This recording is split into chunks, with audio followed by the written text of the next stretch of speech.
So hi mga madam, for today's video, it's me again, Madam Pelingara. For today's video, it's SIM registration tutorial po tayo for today's video. Kasi marami pa pong nagtatanong sa akin kung paano daw i-register ng kanilang SIM.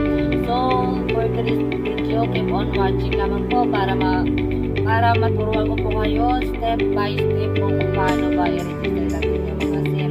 So take note, kailangan po natin i-register ng ating SIM hanggang April 15 lamang po para kung hindi po natin na i-register ng ating SIM hanggang sa deadline po niya, ma-deactivate po ang ating SIM at hindi po natin gagamit kailanman po.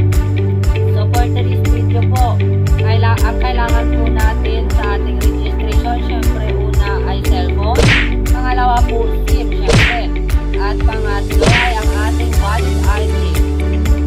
And kailangan po din naman po ng signal ng ating SIM kasi may mag-send po ng verification number po sa ating SIM para po sa ating registration syempre. And may lalagay po akong link sa itaas sa ating caption and sa ating comment. Kung hindi ka bagong lahat, kung hindi ka pa nakapalo sa ating Facebook page, please follow para updated po sa bago kong i-upload ng mga funny video and tutorial videos.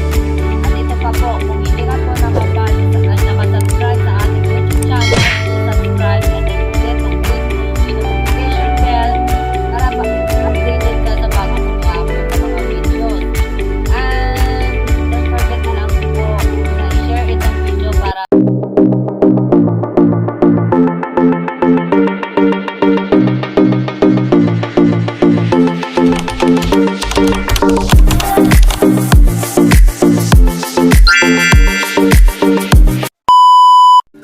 So ito na nga mga madam, pumunta na tayo sa ating screen at pumunta tayo sa Google Chrome at saka i-type natin ang smart.com.ph/simrig and research.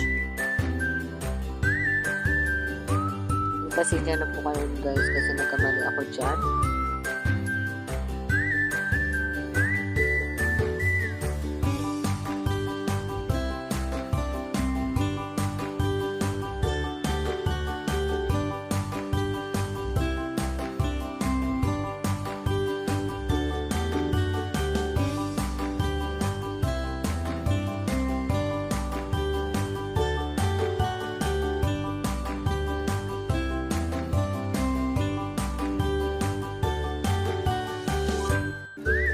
And pagkatapos po mga madam, yan po ang lalabas sa inyong screen. And i-type nyo lang po ang inyong number and take note po mga madam, huwag nyo na pong isali ang 0 sa inyong number kasi invalid po yun. And pagkatapos nyo i-type ang inyong number and click nyo po yung maliit na button para makapag-send OTP po sila. And pagkatapos po yun, may mag-text na verification number po sa inyo and take note po, wag po kayong magkamali sa verification number po para hindi po kayo mag-ulit-ulit. And i-type nyo lang po dun sa baba na button and click nyo po yung send OTP and yan po ang lalabas, mag-success po siya. And i-click nyo lang po yung okay and yan po ang lalabas sa inyong mga screen. And take note mga madam, dapat fill upan nyo po isa-isa po yan.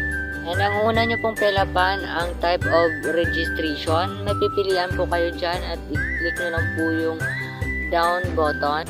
And second is nationality, syempre Philippines po tayo. And third, ID card. And maraming pong pagpipilian po dyan at ang napili ko po ay other ID. And click upload and yan po ang lalabas sa inyong screen. And kailangan po natin ng card, ay picturean yung card po natin para ma-verify po nila. And pagkatapos nyo mag-upload ng picture ng inyong ID mga madam, click the take a photo at ito po ang lalabas sa inyong mga screen. Kailangan po natin mag-selfie gamit ang ating ID. At saka yan ang lalabas pag na-detect na po yung inyong mga face. And dyan ang lalabas and click OK. And yan din ang lalabas sa inyong screen. And scroll down nyo lang po at fill upan nyo lang po yan. And first nyo pong fill upan ang ID card number. And take note po, wag po kayong magkakamali kahit na isang number lang po para ma-verified agad po ang inyong registration. At para hindi po kayo magpaulit-ulit na magpa-register.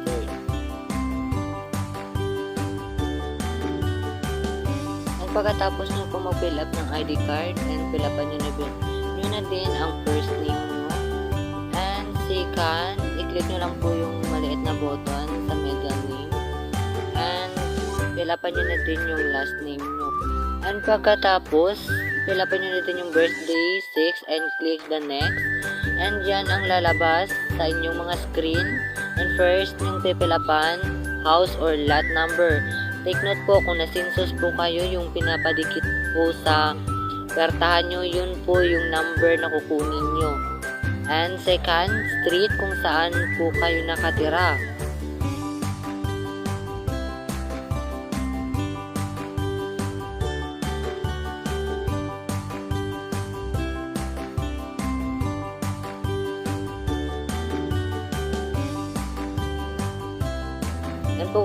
And pagkatapos nyo pong fill upan ang street and village or subdivision po siya. And pwede rin po siyang igaya nyo lang po sa street ang inyong ipifill up dyan sa subdivision.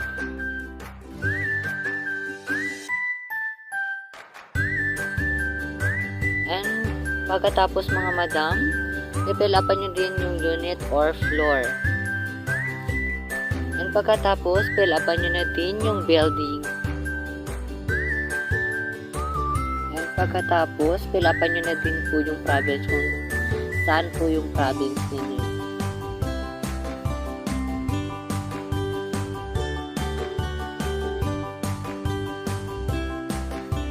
And city or municipality.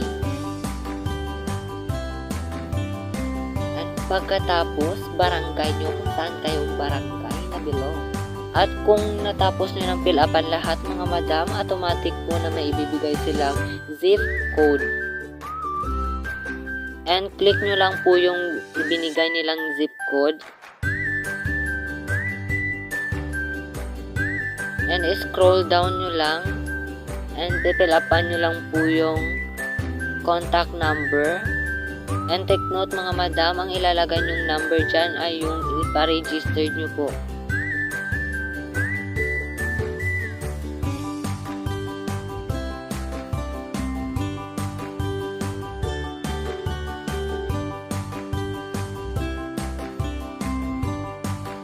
And pagkatapos mga madam, fill upan nyo na din yung pero mas mabuti po mga madam, ang ilagay nyo dyan ay mga Gmail ninyo para mas madali po siya.